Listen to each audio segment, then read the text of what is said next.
Hi, Chris. Thank you for joining us this month during the Mid-Autumn Festival.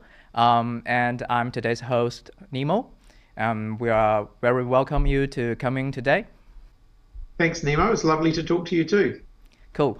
We heard that you are planning a visit to the UK. Could you tell us the main purpose of your trip? Yeah, so it's an opportunity for me to go and meet with representatives of the new Labour government over in the UK. But New Zealand and the UK are countries that have a lot of things in common. So it's a chance for me to go and talk to a range of different people in the UK about things that might be of interest to New Zealand. There's a lot of research going on in the UK about how to deal with AI, for example, and that's something we're grappling with in New Zealand. Climate change is also an issue that the new UK government are really grappling with, and we've got similar challenges here in New Zealand. So it's a great opportunity for me to go and speak to quite a wide range of people on issues that are going to be of interest to New Zealanders. Oh, sounds nice. I hope you have a pleasant journey for that. Overall, how would you evaluate the work of the current coalition government? And what do you I think think they have done well? Which policies do you find unreasonable? No, I think ultimately the government are struggling to take New Zealand forward, and in fact, many areas they're taking New Zealand backwards. We're seeing violent crime increasing, despite the fact that they promised that they would be, clamping down on crime. We're seeing, the cost of living continues to be a challenge for New Zealanders. They really slowed down the building and construction sector, so we're not building as many houses as we were this time last year. We've seen investment in health and education going backwards, and we see that daily in the pressure that our health system is now under. So, this is a government that doesn't really seem to have a plan for the future, a plan for a better future for New Zealanders. And I think that's one of the reasons why record numbers of New Zealanders have been leaving New Zealand this year. I think they've given up hope under this government. Yeah, actually, I have friends that left New Zealand and heading to Australia. And so I think probably they have some issues about immigration for now. Like we noticed that statistics shows New Zealand's immigration laws has reached a new high as an immigrant nation. What do you think is causing immigrants to stop choosing New Zealand, and what issues has the current government overlooked? Well, New Zealand's a fantastic place for our migrant communities, and well, they make a huge contribution to New Zealand's economy and to our society. But I'd hate to see us get into a situation where New Zealand is just a transit point for people, where they're coming to New Zealand for a short period of time and then moving on to Australia or moving on to other countries. I want to make sure that people want to stay in New Zealand and make their lives in New Zealand, and that means we've got to be focused on creating good, well-paying jobs. And unfortunately, in the last 9, 10 months, a lot of good, well-paying jobs have been disappearing. So if you look at the building and construction sector, just to name one, there's 8,000 fewer jobs in that area now compared to when this government took office. And that's because they're not building new schools, they're not building new classrooms, they're not building new houses, and they've really cut back on the maintenance budget for those things. And so when they do that, people ultimately look to Australia, where the government's increasing its investment in those areas, and they'll see, more attractive employment prospects over there. Yeah, I got that. So let's talk about the public security. According to police reports, there has been like an improvement in security in Auckland city center. And do you agree with the statement that the security is improving? Well, the government are being very manipulative with data here. So while the amount of violent crime in the Auckland CBD has decreased, the amount of violent crime in Auckland as a city has actually increased. So it's not happening so much in the CBD, it's happening out in the suburbs now. That doesn't make Aucklanders safer. When there's more violent crime, there's more violent crime. And unfortunately, the government have just decided to choose one particular statistic that makes them supposedly look better.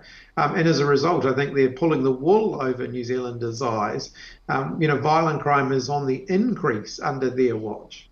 I got it. I think also the government now is like shows a lot of statistics stuff in healthcare part. The Minister of Health has set like 5 ambitious goals to significantly reduce wait times for consultations and surgeries, including a new ED system. However, this coincides with cuts to staffing and funding, which seems quite contradictory. What's your opinion on this?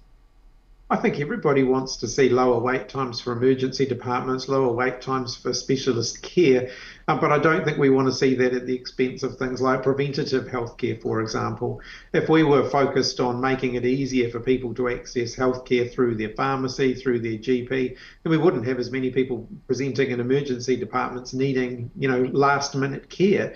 And so I think the government, it's right to have good performance measures for the health system. But if we're just going to pick out 5 performance measures and say that those are more important than everything else, there's a real risk that all of the other performance measures in the health system will go backwards, and those 5 will improve. So I think we've got to be balanced in the way we look at this. We've got to make sure that the health system's delivering better overall outcomes for New Zealanders. Yeah, I think the hardest part is trying to balance about it. So, about balance, do you think the policies of the current coalition government might like exacerbate racial tensions? It seems that the coalition government made several compromises like during the formation of the government. For instance, a regulatory department led by the leader of the ACT party has a much higher salary than similar departments, and charter schools seem to have many privileges outside of the Ministry of Education's new legislation, such as standards. So about like balance, how do you view the issues of charter schools and yeah? Well, I think this is a government that's taking New Zealand backwards on race relations. We've seen a lot of attacks on Māori communities across the country, and we even see things like the Deputy Prime Minister saying that migrant communities are responsible for increasing unemployment in New Zealand, which I think is an incredibly divisive thing for him to say, and it's not new for him, unfortunately, to see Winston Peters blaming migrants for the country's problems, and I think that's really unfair, and it reflects really poorly on the current government. I don't think that charter schools are the answer to our educational challenges. I think we've got to be focused on making sure that every school's a good school and that every kid is given an outstanding education rather than just cherry picking a handful of schools, putting a whole lot more money into them and then claiming success when other schools will go backwards in the meantime. Yeah, because students are all equal, right? I think we are Absolutely. yeah. I think we are gradually like discovering the seriousness of industry monopolies in New Zealand, such as in like supermarkets, gas stations, and banks. And what do you think is causing this issue? Is it due to a lack of local competition or anything that you would compliment? I think in areas like supermarkets, we do need to see more competition. We're not seeing an effective competitive sector there, which is driving prices down for consumers. And I think that is a concern. So I do think the government needs to take more action to bring more competition to the food and grocery sector. I think that will result in a better deal for New Zealanders. I think we need to look closely at banking. There's no easy answers here, but making sure Kiwibank is a really robust competitor for the Australian banks, I think would be a good start. So the government has options here, and we want to make sure that they're pursuing those options. Unfortunately, David Seymour has already vetoed any further regulation in the supermarket sector to bring costs down. I think he's more interested in making sure the supermarkets can continue to make monopoly profits rather than actually getting a better deal for consumers.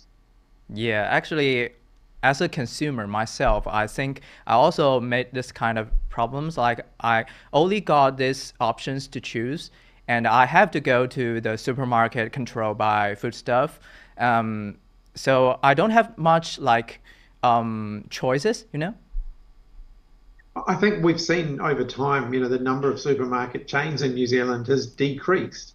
And that's ultimately not good for competition. We now basically have two major chains of supermarkets, and competition has more or less disappeared.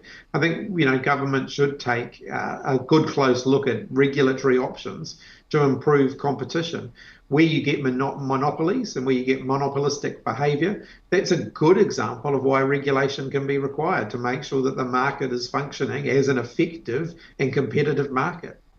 Thanks for your valuable answers, and thank you very much for your time. I think that's all of today's questions, and I hope you have a pleasant journey to UK. Have a nice day, and thank you again. Thanks very much. It was great to talk to you.